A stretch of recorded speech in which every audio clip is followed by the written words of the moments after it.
राम दोस्तों, आप लोगों का स्वागत है पढ़ने का क्लासेस में। तो आज जो है पढ़ाने वाले हैं क्लास 10th का प्रश्नावली 1.2। इससे पहले है प्रश्नावली 1.1 अच्छे से पूरा एक ही वीडियो में हमने सॉल्यूशन करा दिया था, ठीक है। अब जो है प्रश्नावली 1.2 का सॉल्यूशन कराएंगे, जो कि अभाज्य गुणनखंड है, ठीक है। ये भी बहुत मजेदार है, इसमें ज्यादा कुछ है नहीं, ठीक है। चलिए आते हैं क्वेश्चन 1 पर। पहला का पहला कहता है क्या, निम्नलिखित संख्याओं को अभाज्य गुणनखंड के गुणनफल के रूप में व्यक्त करें। अभाज्य गुणनखंड करना है इसमें, ठीक है। क्या करना है, अभाज्य गुणनखंड। तो सबसे पहले जैसे 140 का है, देखिए तरीका और सलीका दोनों को फॉलो करते जाएंगे, ठीक है।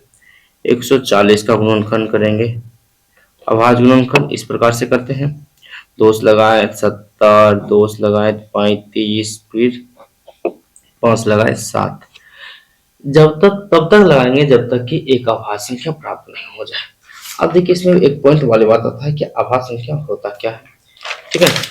तो अभाज्य संख्या बता देते हैं, अभाज्य संख्या क्या होता है, वैसी संख्या जिसका गुणनखंड केवल और केवल एक स्वयं हो और एक एक हो, एक एक हो और एक स्वयं वो खुद संख्या हो गुणनखंड करने पर, तो वो कहलाता है अभाज्य संख्या। जैसे आता है दो, दो का गुणनखंड करने पर सिर्फ और देखिए यहाँ पर अगर दो का गुणनखंड करते हैं तो दो का गुणनखंड जो आता है एक, या कह सकते हैं कि जो भाग इसमें लगाना है, दो से जो है, दो में भाग लगता है, एक एक से लगता है, एक दो से लगता है, तीन में भी एक एक से लगता है, एक तीन से लगता है।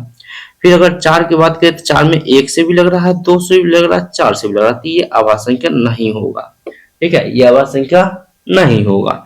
पांच की बात करें तो पांच में एक एक, पांच एक से लग रहा है, एक पांच से लग रहा है, तो ये अभाज्य संख्या है। इस प्रकार से आए, ठीक है, तो वो होगा अभाज्य संख्या। इसमें गुणनखंड जब करेंगे तो यहाँ पर ध्यान देंगे, नीचे जब तक गुणनखंड जो है अभाज्य संख्या ना जाए तब तक गुणनखंड करते रहेंगे। सात एक अभाज्य संख्या है, इसलिए यहाँ पर अब छोड़ देंगे इसको, यहाँ पर लिखेंगे 140 बराबर 2 गुने 5 गुने 7। इसको इस प्रकार से लिखते हैं, दो दो है इसलिए 2 पावर 2 लिख देंगे, 5 गुने 7, बात हो गया खत्म। ये हो गया इसका अभाज्य गुणनखंड, और ये सलीका तरीका सब फॉलो करता है, ठीक है। इसी प्रकार से दूसरा क्वेश्चन पर आते हैं। दूसरा कहता है 156। देखिए दूसरा क्या करा, 156, 156 का हल करेंगे, दोष लगाएंगे, यहाँ आ जाएगा 7 दूना 14, 8 दूना 16 78, फिर दोष लगाएंगे तो 39, अब दोष नहीं लगेगा, 3 से 13, ठीक है। देखिए यहाँ पर हम एक दो जो है विभाज्य नियम बता देते हैं। अगर दो से विभाज्य करना या भाग लगाना है तो लास्ट में आना चाहिए 0, 2 आना चाहिए, 4 आना चाहिए, 6 आना चाहिए, 8 आना चाहिए। अगर ये पांचों में से कोई अगर संख्या लास्ट में है तो उसमें 2 से भाग लगेगा, ठीक है। ये हुआ 2 का विभाज्य नियम। 3 का विभाज्य नियम का मतलब होता है, अगर जो है अंक है, माना कि इसमें चेक करते हैं क्या इसमें 3 से भाग लगता है, तो इसको क्या करेंगे, अंक को जोड़ेंगे, सभी अंकों को जोड़ देंगे। अगर अंक को जोड़ने के बाद जो आता है उसमें अगर 3 से भाग लग रहा है तो उस संख्या में 3 से भाग लगेगा, ठीक है। 3 का विभाजन नियम ये है। 5 का विभाजन नियम लास्ट में 0 या 5 होना चाहिए, ठीक है। इस प्रकार से भाग चेक करेंगे। यहाँ पर जो है 39 था, 3 से लगा 13 आ गया। अब 13 एक अभाज्य संख्या है, इसलिए इससे आगे इसका हल नहीं करेंगे, ठीक है। यहाँ आ गया कितना, 156 बराबर 2 गुने 3 गुने 13, तो 2 का स्क्वायर हो गया और 3 गुने 13 हो गया, ठीक है। ये हो गया इसका आंसर। तीसरा पर आते हैं। तीसरा कहता है क्या, 38, इसको थोड़ा सा टाक लिखते हैं, 3825। कितना है, 3825। अब 3825 तो लास्ट में देखिए तो क्या 3 से लग रहा है या 5 से लग रहा है। 3 से चेक करने के लिए क्या बताए थे, सभी को जोड़ दीजिए, 8 3 11 2 13 5 18, 3 से भाग लग रहा था, लगाएंगे। ये हो गया 3 एकम 3, 2 3 6, बचा 2, इसको दे दिया 22 7 21, एक इसको बचा 5 3 15। फिर दोस्त लग रहा है क्या, फिर 3 से लग रहा है क्या, 3 3 7 10 10 5 15, फिर 3 से लग रहा है, 4 3 12, 2 3 6, और इसको दे दिए 1, 5 3 15, 425, ठीक है। अब देखिए फिर 3 से लग रहा है क्या, 7 6 6 5 11, 3 से अब नहीं लगा, आप लगाएंगे 5 से, यहाँ 5 से लगाएंगे 8 5 40, 5 25 85, फिर 5 से 17, 17 एक अभाज्य संख्या। अब इसका आगे नहीं लगेगा तो यहीं पर छोड़ देंगे। 3825 बराबर 3 गुने 3, 5 गुने 5 गुने 17। इस प्रकार से, यानी 2 3 है तो 3 पावर 2, 5 2 5 है 5 पावर 2 गुने 17। ये हो गया इसका आंसर। ठीक है, ये तरीका से लिखा, सब फॉलो कर रहा है, इस प्रकार से ही बनाना है। चौथा क्वेश्चन है 5005, इसको हल करते हैं। 5005 को 5005, इसमें देखिए क्या पहले 3 से लग रहा है, 2 से तो नहीं लग रहा क्योंकि लास्ट में 2 से बाहर निकल रहा है, इसमें 2 से बाहर नहीं लगेगा। क्या 5 से लग रहा, 5 से तो लग रहा है क्योंकि लास्ट में 5 है, 5 से लगेगा 1 0 1। अब इसमें किससे लगेगा, अब इसमें देखिए 3 से भी नहीं लग रहा है कि नहीं। अगर देखिए यहाँ पर माना कि 2 से नहीं लग रहा, 4 से भी नहीं लगेगा, 6 से भी नहीं लगेगा, 8 से भी नहीं लगेगा, 3 से नहीं लग रहा, 3 से भी नहीं लगेगा, 6 से भी नहीं लगेगा और 9 से भी नहीं लगेगा। बचा इसमें जो है 5 से भी नहीं लग रहा है, 10 से भी नहीं लगेगा और बचा इसमें 7 से लगेगा क्या, 7 एकम 7, इसको दे दिए 10 में 7 घटा 3 इसको दे दिए तो क्या 30, 7 चौक 28, 2 बचा, इसको हाँ 7 से लग रहा है, लगा देंगे 7 एकम 7, इसको दे दिए 3 30, 7 चौक 28, फिर इसको बचा कितना 2 2 21 सत्य 21 143, 143 कितना आता है। अब इसमें 7 से लगेगा नहीं लगेगा, अब इस 11 में आता है 11 13। ठीक है, 11 को 13 से गुना कर देंगे तो 143 देता है। यहाँ पर लिखाएगा 5005 बराबर 5 गुने 7 गुने 11 गुने 13, जो कि अब देखिए इसमें एक भी ऐसा नहीं है कुछ सेम जो मिल रहा है, सभी अलग अलग है, तो इसको इसी प्रकार से छोड़ देंगे। ठीक है, पांचवा पर आते हैं 7429। देखिए ये जो है ना बहुत डिफिकल्ट है, अगर देखिएगा ध्यान से तो ये बहुत डिफिकल्ट है, इसलिए इसको थोड़ा सा हम बता देते हैं, डायरेक्ट आपको याद ही रखना होगा। 74 अगर 29 रहे तो इसमें डायरेक्ट लगाना है आप लोगों को 17 से, 17 से लगाइएगा, 17 चौका 68, बाकी बचा 6, 17 फिर 12, 17 3 51, 17 चौका 68, 17 चौका 68, फिर 17 51 51 62 51 घटा 17 11 11 इसको दिया 17 से 19, 17 से 19 यानी 337, फिर लगाइएगा डायरेक्ट आप लोग 19 से आएगा 23। ठीक है, इस प्रकार से आपको थोड़ा सा इसको याद ही रखना पड़ेगा, ये दोनों जो है एक अलग तरीका से है। ठीक है, एक अलग तरीका, क्योंकि सभी में एक जो है पूरा का पूरा ना अलग अलग आवाज संख्या आ रहा है, ये तो वह कुछ ज्यादा ही एग्जाम में बनेगा तो कुछ ज्यादा ही समय ले लेगा, इसलिए जो है इसको आप लोग ऐसे ही ध्यान में रख लीजिए। ठीक है, तो इसको 7429 को गुणनखंड करने पर 17 गुने 19 गुने 23 आ गया। ये था क्वेश्चन नंबर 1, निम्नलिखित संख्याओं का आवाज गुणनखंड का गुणनखंडों का गुणनफल के रूप में व्यक्त कर दिए इसमें। ठीक है, अब जो है क्वेश्चन नंबर दूसरा पर आते हैं। दूसरा कहता है एचसीएफ एलसीएम ज्ञात करने के लिए, बहुत इजी है क्वेश्चन। ठीक है, कहता है निम्नलिखित के पूर्णांकों के निम्नलिखित युग्म के एचसीएफ और एलसीएम ज्ञात कीजिए तथा इसकी जांच कीजिए कि दो संख्याओं का गुणनफल जो है एचसीएफ, दो संख्या का गुणनफल बराबर एचसीएफ गुणे एलसीएम आएगा। सबसे पहले इसमें एचसीएफ और एलसीएम ज्ञात करने के लिए सीखते हैं। 26 और 51 का एचसीएफ एलसीएम निकालेंगे। सबसे पहले इसका गुणनखंड कर देंगे। 26 का गुणनखंड 2 से 13, अब तो नहीं लगेगा, लगा कोई बात नहीं। फिर 91 का गुणनखंड 7 से 13, फिर 13 से, यानी अगर लिखते हैं 26 का तो यहाँ पर लिखेंगे क्या 2 गुने 13 और 91 का लिखते हैं तो 7 गुने 13। एचसीएफ जो आएगा, एचसीएफ कहलाता है जो दोनों में मिलता है। दोनों में क्या क्या मिल रहा है, 13 मिल रहा है, तो एचसीएफ 13 हो गया। और एलसीएम जो होगा, एलसीएम होता है जो जो दोनों में मिलता है वो एक बार, और जो नहीं मिल रहा उसको भी लिख देंगे। तो 2 7 नहीं मिला तो उसको भी लिख दीजिए। 13 हो गया, 7 9 14, 13 14 कितना हो गया गुना करने के बाद 42 182 182 हो गया। ठीक है, आप लोग गुना अच्छा से कर लीजिए। अब यही क्वेश्चन नहीं कर रहा, क्वेश्चन आगे भी कर रहा है, कह रहा है कि एचसीएफ एलसीएम तो ज्ञात कर लिए हैं, एचसीएफ आया 13, एलसीएम आया 182, लेकिन आगे ये कर रहा है क्या जांच कीजिए कि दो संख्याओं का गुणनफल बराबर एचसीएफ गुना एलसीएम, इसको मानेंगे एलएचएस। दो संख्याओं का गुणनफल बराबर एलएचएस बराबर दो संख्याओं का गुणनफल और आरएचएस बराबर एचसीएफ गुना एलसीएम। यहाँ लिखेंगे एलएचएस ठीक है, दो संख्याओं का गुणनफल। ठीक है, दो संख्या क्या क्या था, एक 26 था, एक 91 था। तो यहाँ पर 26 और 91 को गुना कर देते हैं। ठीक है, 26 91 को गुना कर दीजिए। 26 91, 6 26 9 6 54, बाकी बचा 5 18 5 23। आ गया कितना, 6 6 23, 2366। 2366 है गुना करने के बाद। ठीक है, अब क्या करते हैं, RHS निकालते हैं। RHS RHS में कह रहा है क्या, HCF गुने LCM, यानी HCF और LCM क्या कर देंगे, आपस में गुना कर देंगे। HCF का मान है कितना, 13, और LCM का मान कितना है, 182। 182 और 13 गुना करते हैं।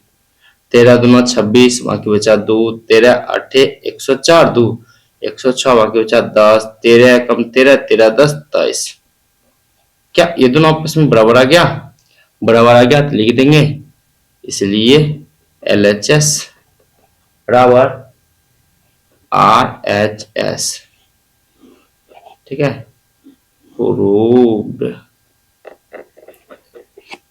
कुछ नहीं था, ऐसे एल्सियम ज्ञात किया, उसके बाद जो है कर आता जांच करने के लिए हम जांच कर दिए, हो गया इसका आंसर, या जिस कहते हैं जब प्रूव्ड हो गया या फिर जो बन गया। ठीक है, दूसरा पढ़ाते हैं। दूसरा क्या है, 510 और 92 है। 510 और 92 है। ठीक है, 510 का गुणनफल करते हैं। 2 से आएगा 2 5 5 255, फिर 3 से आप लगाएंगे क्योंकि इसमें 2 से नहीं लगेगा, 5 से भी लग सकता है, लेकिन 3 से चेक करेंगे। 10 10 2 12, 3 से लग जाएगा। 7 21 7 8 3 24, एक इसको दिया, 5 से 15 85, फिर 5 से 17 25 85। ठीक है, और 92 का गुणनखंड कर देते हैं। 2 से आएगा क्या, 46, फिर 2 से 23। 23 एक अभाज्य संख्या इसलिए आगे नहीं लगेगा। 510 बराबर आ गया 2 गुने 3 गुने 5 गुने 17, और 92 बराबर आ गया 2 गुने 23। HCF की बात करें तो क्या आया, मिल क्या रहा है, 1 2 मिल रहा है, और कुछ मिल रहा नहीं मिल रहा, तो HCF हो गया 2। ठीक है, LCM कितना हुआ, 1 2 मिल रहा है, बाकी जो बच गया सब की लिख देंगे। ये दोनों मिलाकर 1 3 5 17, 3 5 17, और 2 और 23, 2 और 23 गुना कर देते हैं। ठीक है, ध्यान से गुना करिएगा। यहाँ पर 2 3 6 6 5 30, 30 दूना 60, 60 को 17 और 23 से गुना कर देते हैं। 60 को 17 से, यानी 17 छक्का 17 पचा 50, 17 छक्के 102, यानी 1020, 1020 को 23 से गुना कर दीजिए। देखिए यहाँ पे 2 3 6 6 5 30, 30 दूना 60, 60 को 17 से 102, 102 यानी 1020, 1020 को 23 से गुना कर दीजिए, यानी 102 को 23 से गुना कर दीजिए। यह कितना, 23 दूना 46, यह हो गया 23 नहीं, यह गया कितना 6 0, यहाँ पर 3, यह गया 4 0 2, 306 204 6 4 3 2346, कितना आ गया 2346। ऊपर पर 109 हटाए थे, 109 बैठा दीजिए। 23460 एलसीएम में 23460। ठीक है, यह आ गया एलसीएम। अब जांच करेंगे फिर इसमें भी। एलएचएस, दो संख्याओं का गुणनफल, दो संख्या कितना है, एक है 510, एक है 92, यानी 510 गुने 92।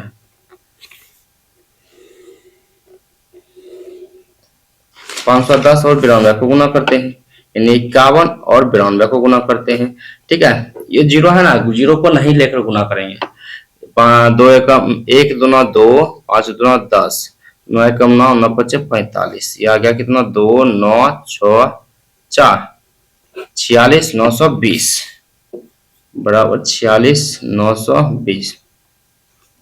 अब क्या करते हैं, RHS हल करते हैं। RHS बराबर SCF गुने LCM।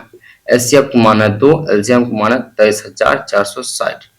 गुना करते 0 दूना 2 0, 6 दूना 12 के बचा 1, 4 दूना 8, 1 9 के बचा 1 भी नहीं, 3 दूना 6, 2 दूना 4, 46,920, 46,920 दोनों आपस में बराबर आ गया, इसलिए LHS बराबर RHS।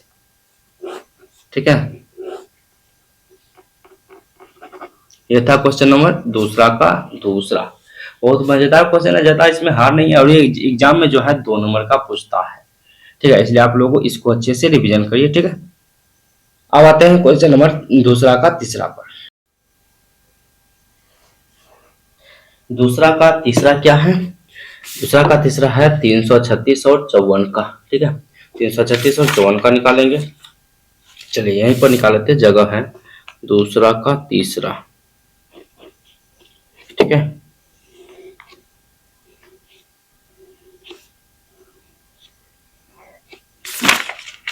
तीन सौ छत्तीस और 54, 336 और 54 का। ठीक है, वही बात, सबसे पहले क्या करेंगे, गुणनखंड करेंगे दोनों का। तो गुणनखंड करते हैं, 2 से लगाइए तो कितना आ जाएगा, 1 और उसके बाद क्या जाएगा, एक इसको दे दिया 13 13 6 68 8, फिर 2 से 8 2 16 4 84, फिर 2 से 42, फिर 2 से 21, 3 से 7। ठीक है, और उसके बाद 54, 2 से 27, 3 से 9, 3 से 3। इस प्रकार से ये हो गया। यहाँ पर जो है गुणनखंड करने के बाद आया क्या, 336 बराबर आया है 1 2 3 4 को 2, 1 2 3 4 को 2 और 1 3 और 1 7। और 54 को गुणनखंड करने के बाद आया है 2 गुने 3 गुने 3 गुने 3। और एलसीएम की बात करें, एलसीएम की बात करें तो एलसीएम कितना कितना आ रहा है, 1 2 मिल रहा है तो ले लिए, एक इसमें भी 3 और 3 इसमें 3 है तो एक ही 3 मिलेगा, तो एक 3 इसमें ले लिए, तो आ गया 6। सॉरी, एलसीएम में HCF ना होता है, ओहो सॉरी सॉरी, HCF 2 गुने 3 बराबर 6। ठीक है, चलिए अब क्या है, एलसीएम निकालेंगे। अब एचसीएफ निकालिए, तो एलसीएम निकालना बाकी है, एलसीएम क्या आ जाएगा, तो पहले जो मिलता था वो दोनों को ये वाला मिल रहा है। अगर इसको हम थोड़ा सा अलग कलर से इसको देखे करते हैं, आप घेरिएगा नहीं, ठीक है, हम घेर देते, ये वाला मिल रहा है, फिर ये वाला मिल रहा है, ये वाला मिल रहा है तो इसको एक बार लिख देते हैं। ठीक है, दोनों को 1 2 और 1 3, उसके बाद जो बाकी बचा सब के लिख देंगे, 1 2 3, 2 हो गया, 3 हो गया, 2 और 1 7 और 2 3 बीच में बचा हुआ है, तो यहाँ से आ गया 2 3 6 6 दूना 12, 12 दूना 24, 24 दूना 48, 48 उसके बाद 7 48 7 8 7 56, बाकी बचा 5 28 5 33, 336। ठीक है, 336 अन्नमा 9 9 चौक 54, बाकी बचा 5, उसके बाद 27 5 32, बाकी बचा 3, उसके बाद आएगा 9 27 3 31, 324। ठीक है, कितना आ गया, 324 एलसीएम आ गया। फिर से वही बात, प्रक्रिया जांच करना है, एलएचएस लेंगे, एलएचएस क्या लिखे एलएचएस में, दो संख्याओं का गुणनफल, गुणनफल मतलब गुना होता है। दो संख्या क्या है, एक 336 है, एक 54 है, तो 336 उन्हें 54। अब 336 और 54 को गुना कर दीजिए, 336 और 54। ठीक है, गुना करते हैं, 6 चौक 24, 2, 12 2 14 बाकी बचा 1, 12 12 13, 6 5 30 बाकी बचा 3, 15 3 18 बाकी बचा 1, 15 16, 4 4 11 बाकी बचा 1, 7 1 8 और 18 144, 18 144। और आरएचएस की बात करें तो आरएचएस क्या आएगा, एच सी एफ गुने एल सी एफ।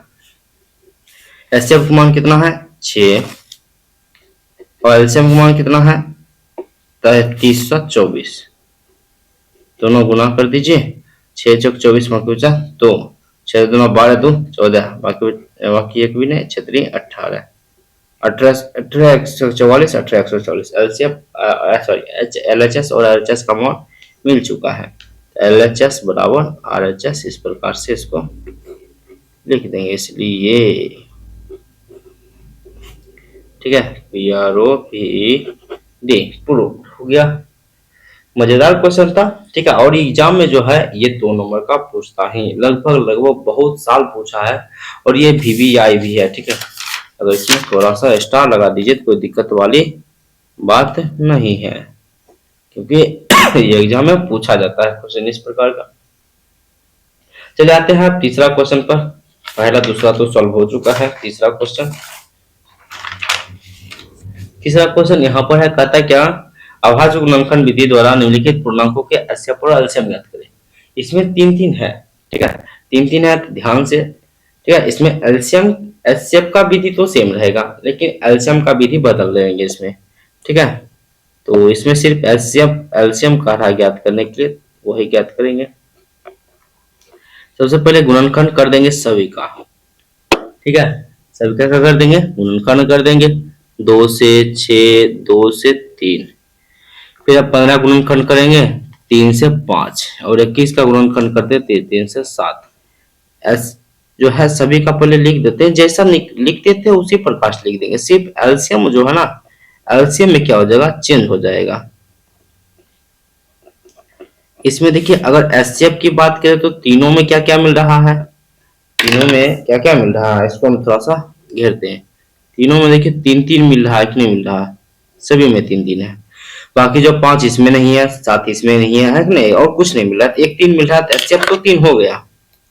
लेकिन जब एलसीएम की बात करें तो एलसीएम क्या करता है, जो तीनों में मिल रहा है वो भी लिखिए, यानी तीनों में 3 मिल रहा था तो वो भी लिख दिए, और जो 2 में भी मिल रहा है उसको एक बार लिखिए। दोनों में दो, अगर दोनों में जैसे माना कि यहाँ पर भी दूर था, माना कि दूर था, ये दोनों मिलाकर 1 2 लिख देते यहाँ पर, ठीक है। दोनों मिलाकर क्या कर देते, 1 2 लिख देते, इस प्रकार से कह रहा था, ठीक ना। माना कि यहाँ पर 7 रहता, इस 7 मिलाकर एक बार ही लिखते, सिर्फ और सिर्फ एक बार लिखते।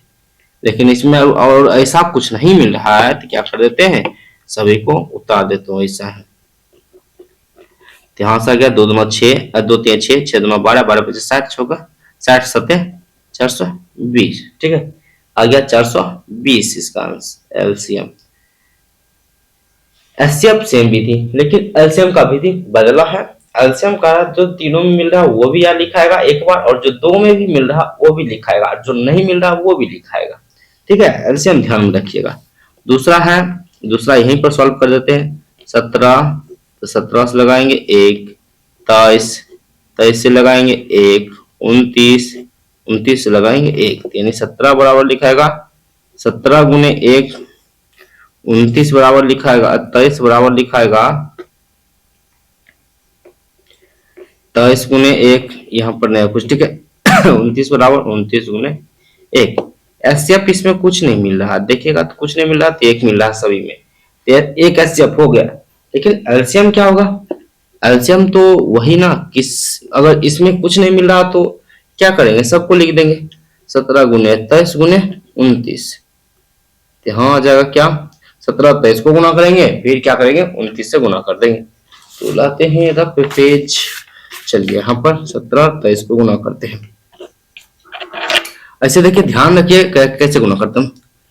17 23 को गुना करते हैं, 17 3 51 बाकी बचा 5, ठीक है। 17 दूना 34 5 39, ये हो गया गुना। फिर 29 से गुना करना तो 29 से गुना कर दीजिए। 9 एकम 9, 9 81 बाकी बचा 8, 9 7 7 60 35, नौ 9 यहाँ पर 2 एकम 2, 9 दूनी 18, बाकी बचा 1, 3 1 6 3 दूनी 6 1 7, 9 3 3 11, 11 33 9, कितना आ गया 11 33 9। क्या सही है? सही है, 11 33 9 इसका एलसीएम आ गया। अब इसमें आते हैं तीसरा में, 8 का गुणनखंड करते हैं तथा कितना 2 से 4, फिर 2 से 2, 9 का गुणनखंड करते हैं तो 3 से 3, फिर 25 का गुणनखंड करते हैं तो 5 से 5। तो हटा हटा कर कर लीजिएगा, ठीक है, जगह रहने पर। यहाँ पर 8 बराबर 2 गुने 2 गुने 2, 9 का करते हैं तो कितना 3 गुने 3, और 25 का करते हैं तो 5 गुने 5। अब इसमें बताइए क्या कोई मिल रहा है? मेरे नजर में तो कुछ नहीं मिल रहा है, तो एचसीएफ क्या आ जाएगा? नहीं कुछ मिल रहा तो एक एचसीएफ, ठीक है, नहीं कुछ मिल रहा है तो एक एचसीएफ हो जाएगा, मिल रहा है तो अलग बात है। एलसीएम नहीं मिल रहा है कुछ तो सभी को लिख दीजिए इसी प्रकार से, 2 गुने 2 गुने 2, और 3 गुने 3 गुने 3, फिर 5 गुने 5 गुने 5। आ जाएगा 2 दूना 4, 4 दूना 8, 8 3 24, 24 3 72, 72 पचे, 72 पचे, ठीक है, 72 पचे या पचे, 72 पचे कितना हो जाएगा 5 दूना 10, बाकी बचा 1, 35 1 36, 360, फिर 5 से गुना कर दीजिए, 6 5 30, बाकी बचा 3, 6 15 3 18, टोटल कितना हो गया 1800 हो गया, बराबर 1800, ठीक है। तो ये हो गया इसका एलसीएम। बहुत इजी था, इसमें ज्यादा कुछ है नहीं, ठीक है। 3 अंक है, उससे भी फर्क नहीं पड़ता, अगर ज्यादा रहता 3 अंक में क्या होता है एचसीएफ सेम निकलेगा, लेकिन एलसीएम निकालने वक्त ये ध्यान रखेंगे कि जो दो तीनों में मिल रहा है वो भी लिखेंगे एक बार, जो दो में भी मिल रहा है तो भी उसको दोनों मिलाकर एक बार लिखेंगे, और जो अकेला सिंगल बच रहा तो उसको तो लिखना ही पड़ेगा, ठीक है। तो ये था क्वेश्चन नंबर तीसरा। अब आते हैं चौथा क्वेश्चन पर। चौथा क्वेश्चन जानने से पहले कुछ यहाँ पर जो है फॉर्मूला जान लीजिए, ठीक है। फॉर्मूला, हम फॉर्मूला ये बताना चाहते हैं क्या, यहाँ पर कुछ फॉर्मूला जान लीजिए। अगर एच एलसीएम ए कोमा बी बराबर पूछे तो सूत्र होता है ए गुने बी बटा H C F A comma B, ठीक है। अगर H C F A comma B पूछे तो उसका सूत्र होता है ए गुने बी बटा L C M A comma B, ठीक है। यही दोनों सूत्र पर यह क्वेश्चन बनेगा। इसमें दिया क्या गया है, क्वेश्चन में दिया गया है क्या दिया गया है, एच सी एफ 306 और 657 बराबर 9, पूछ रहा है एलसीएम 306 और 657 बराबर वाट। यही ए का मान यही बी का मान हो गया, एलसीएम बराबर सूत्र लगाएंगे, ये बोला एलसीएम 306 657 बराबर कितना आ गया 306 गुने 657 बटा क्या एच सी एफ 306,657, ठीक है। ये क्वेश्चन जो है ना इंपॉर्टेंट है बहुत, ठीक है, क्वेश्चन बहुत इंपॉर्टेंट है। तो यहाँ पर जो है ऊपर पर 306 गुने 657 आ गया, नीचे में एचसीएफ 306,657 को मैंने 9, यहाँ पर 9 दे दिए, कोई कटने वाला है 9 7 63, तो इसको दिया 27 9 27, यानी 306 गुने 73 अगर लिखते हैं गुना करके तो आंसर आ जाएगा, ठीक है। गुना करते हैं 306 और 73, 36 18 और 3 3 9, 7 42 7 21, 8 3 3 2 2, 22 33 8, 22 33 8 इसका एलसीएम आ गया, ठीक है। ये बोले ना, अगर इसमें माना कि एलसीएम दिया रहता है एचसीएफ पूछ रहा था तो ऊपर वाला सूत्र लगा से नीचे वाला सूत्र लगा देते, ठीक है। जो पूछता वो सूत्र लगा देते, तो दो ही सूत्र है, दो ही सूत्र में दोनों में से कोई सूत्र लगा सकते हैं। ठीक, ये क्वेश्चन नंबर था चौथा, जो कि बहुत बहुत इंपॉर्टेंट था। अब आते हैं क्वेश्चन नंबर 5वां पर, वो भी बहुत मजेदार क्वेश्चन है। ठीक है, ये क्वेश्चन देखिए, ये क्वेश्चन क्या कर रहा है। हाँ, ये क्वेश्चन है, कहता है क्या, जांच कीजिए कि क्या किसी प्राकृतिक संख्या n के लिए संख्या 6 पावर n अंक 0 पर समाप्त हो सकती है। 6 पावर n यानी n में जो है, n प्राकृतिक संख्या है, n बराबर 1 2 3 4 5, n यहाँ पर पावर पर 1 2 3 4 5 कुछ भी रह सकते हैं। अगर उसको हल करने के बाद क्या वो 0 पर समाप्त होगा। ठीक है, इस प्रकार से कर रहा है क्वेश्चन में। जैसे हम इसमें देखिए, अगर रफ आप लोगों को बताते हैं, इसे कैसे बता सकते हैं। करा क्या, n बराबर 1 कुछ भी ले सकते हैं, लेकिन प्राकृतिक संख्या होना चाहिए। माना कि n बराबर 1 ले लिए, अगर 6 पावर 1 करते हैं तो क्या ये 0 पर समाप्त होगा। ये तो 6 आ रहा, 0 पर समाप्त नहीं होगा। n बराबर 2 ले लिए तो 6 पावर 2 आ जाएगा, 6 चौक 36 आ जाएगा, है कि नहीं। इस प्रकार से आता जाएगा। n बराबर 3 लेते हैं तो 6 पावर 3 आ जाएगा, तो 16 आ जाएगा। क्या ये इसका जो अंक है 0 पर समाप्त हो रहा, नहीं हो रहा है। ठीक है, यहाँ पर कुछ भाषा लिखाएगा, आपको भाषा ध्यान में रखना पड़ेगा। ठीक है, यहाँ पर पहले लिखाएगा, देखिए कोई संख्या अगर 0 पर समाप्त होता है तो या वो तो संख्या 10 से भाज्य होना चाहिए, या उसके गुणनखंड करने पर 2 और 5 आना चाहिए, है कि नहीं, तभी ना होगा। 2 और 5 बोले तो 10 ही होता है। ठीक है, यहाँ पर लिखेंगे थोड़ा सा भाषा, यदि कोई संख्या यदि कोई संख्या का अंक 0 पर समाप्त हो सकती है,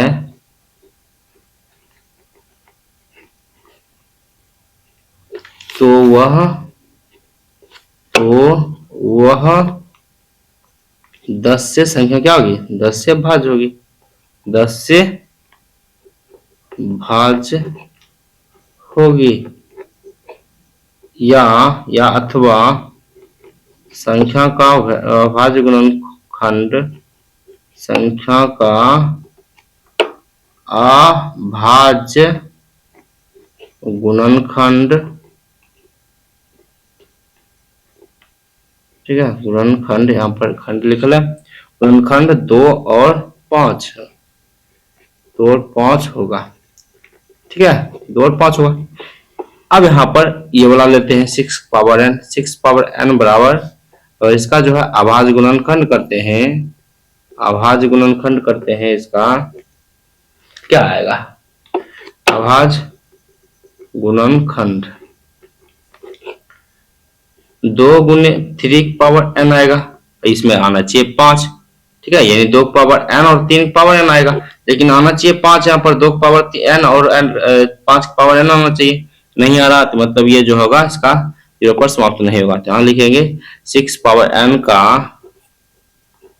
अभाज्य गुणनखंड में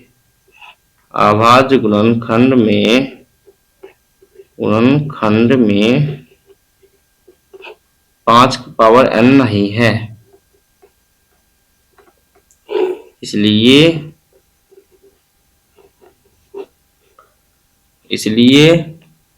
6 पावर n 5 से विभाज्य नहीं है, मतलब नहीं है, जो नहीं है तो उसमें विभाज्य नहीं है। ठीक है, विभाज्य नहीं है। अब कोई चीज विभाज्य नहीं है तो वो क्या होगा, 0 पर समाप्त नहीं होगा, है कि नहीं है। तो यहाँ पर लिखेंगे, अतः किसी प्राकृतिक संख्या n के लिए संख्या 6 पावर n अंक 0 पर समाप्त नहीं हो सकती है। ठीक है, अतः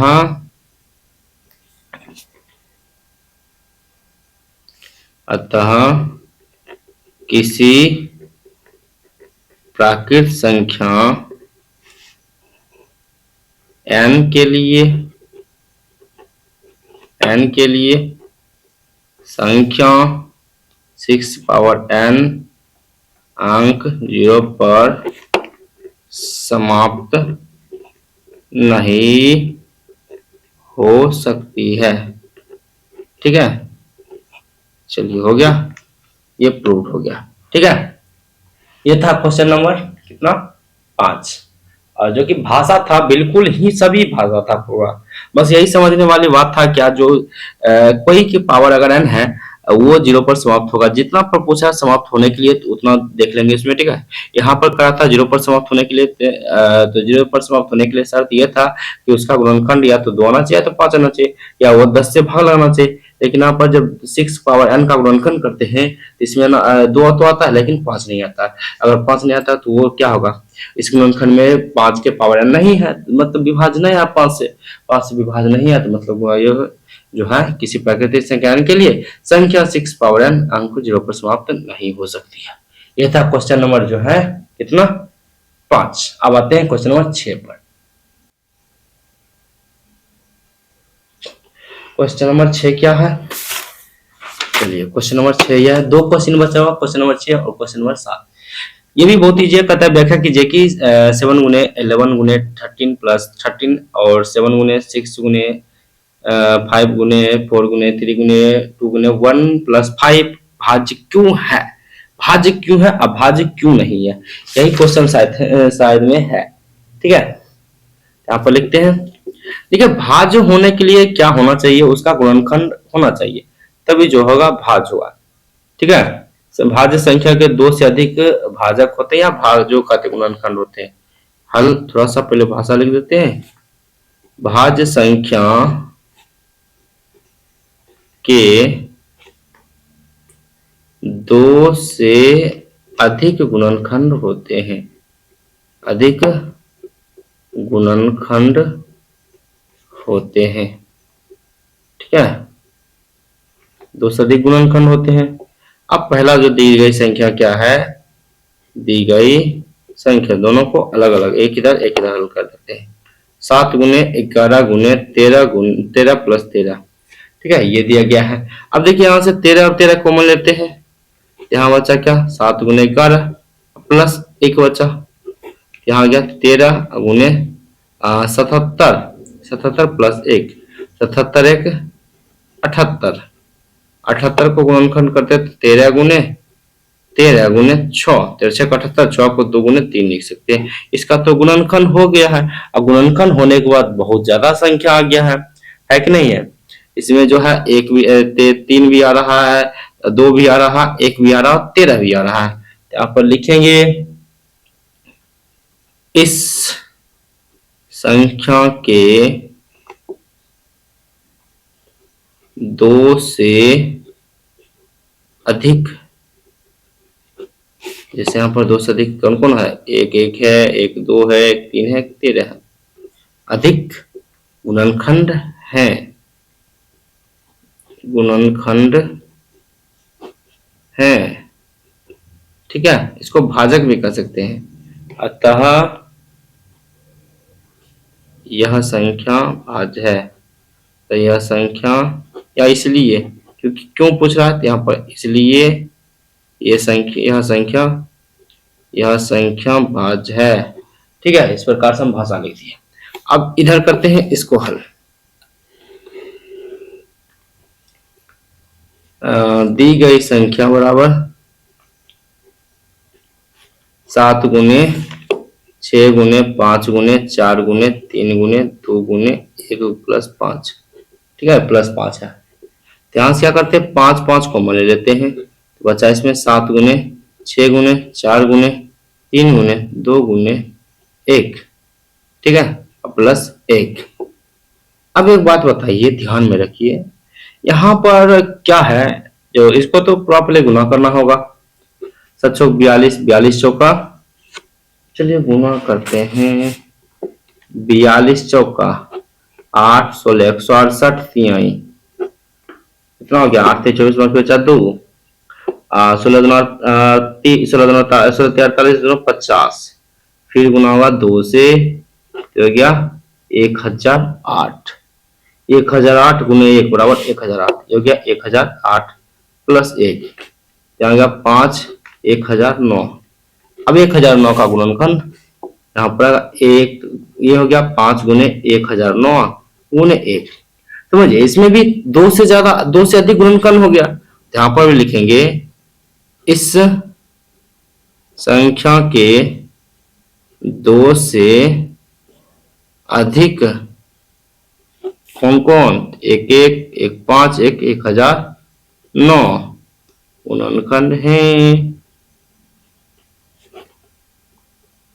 इसलिए यह संख्या क्या है, यह संख्या भाज्य है। ठीक है, कारण दे दिए क्यों था भाज्य, ठीक ना। अब आते हैं क्वेश्चन नंबर कितना पर, 7 पर। ये भी बहुत मजेदार क्वेश्चन है। हमको लगता है ऐसा क्या, इसमें एलसीएम उलसीएम ज्ञात करना होगा। क्वेश्चन पहले पढ़ लेते हैं क्या क्वेश्चन कर रहा है। कहता है क्या, 7वां क्वेश्चन, किसी खेल के मैदान में मैदान के चारों ओर एक वृत्ताकार पथ है। इस मैदान को एक चक्कर लगाने में सोनिया को 18 मिनट लगता है, जबकि उसी मैदान को एक चक्कर लगाने में रवि को 12 मिनट लगता है। मान लीजिए कि दोनों एक ही स्थान और एक ही समय पर चलना प्रारंभ करके एक ही दिशा में चलते हैं, तो कितने समय बाद वह पुनः प्रारंभिक स्थान पर मिलेंगे। समझिए बात को। माना कि एक वृत्ताकार पथ है, ये यहां से चलना प्रारंभ किया, ठीक है, दोनों एक ही समय पर। ये हो गया सोनिया, ये हो गया रवि, एक ही समय पर चलना प्रारंभ किया। ये जो सोनिया एक चक्कर यहाँ से अगर घूम का आ जाता है तो फिर 18 मिनट लगता है, लेकिन रवि को 12 मिनट लगता है, मतलब रवि को कम समय लगता है। फिर कहता है दोनों बताओ कितना समय पर मिलेगा, कितना एक ही दिशा में चलने पर कितना समय के बाद मिलेगा। ठीक है, तो क्या करेंगे, ऐसे आप निकालेंगे। सोनिया को 18 मिनट तथा रवि को 12 मिनट समय लगता है। एक समय बाद दोनों अपने प्रारंभिक स्थान पर होंगे, तो वह समय जो होगा दोनों का एलसीएम होगा। ठीक है, यहाँ पर लिखेंगे 18 तथा 12 का एलसीएम। ठीक है, तो 18 का एलसीएम निकालेंगे, 2 से 9, 3 से 3, 12 का एलसीएम निकालेंगे, 2 से 6, 2 से 3, 18 बराबर 2 गुने 3 गुने 3 और 12 बराबर 2 गुने 2 गुने 3। एलसीएम की बात करें तो एलसीएम क्या क्या मिल रहा है, एक मिल रहा 2, एक मिल रहा 3, ये दोनों मिल रहा और ये मिल रहा, ये दोनों बच गया, ये दोनों को लिख दीजिए। यहाँ हो गया कितना, 2 3 6, छत्र 18, दोनों 36, यानी 36 मिनट जो है बाद दोनों आपस में मिलेगा। ठीक है, तो लिख देंगे अतः सोनिया और रवि 36 मिनट बाद 36 मिनट बाद पुनः प्रारंभिक स्थान पर मिलेगा।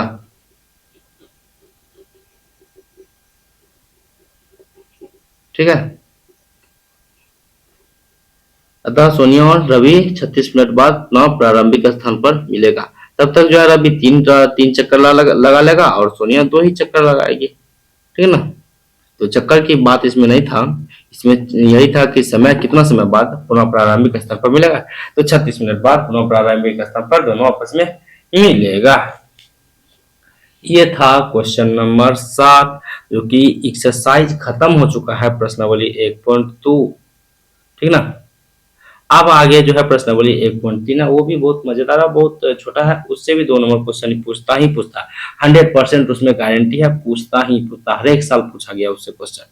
ठीक है, तो इस वीडियो में इतना ही। यहाँ तक बने रहने के लिए आप लोगों को बहुत बहुत धन्यवाद। मिलते हैं नेक्स्ट वीडियो में प्रश्नावली 1.3 के साथ।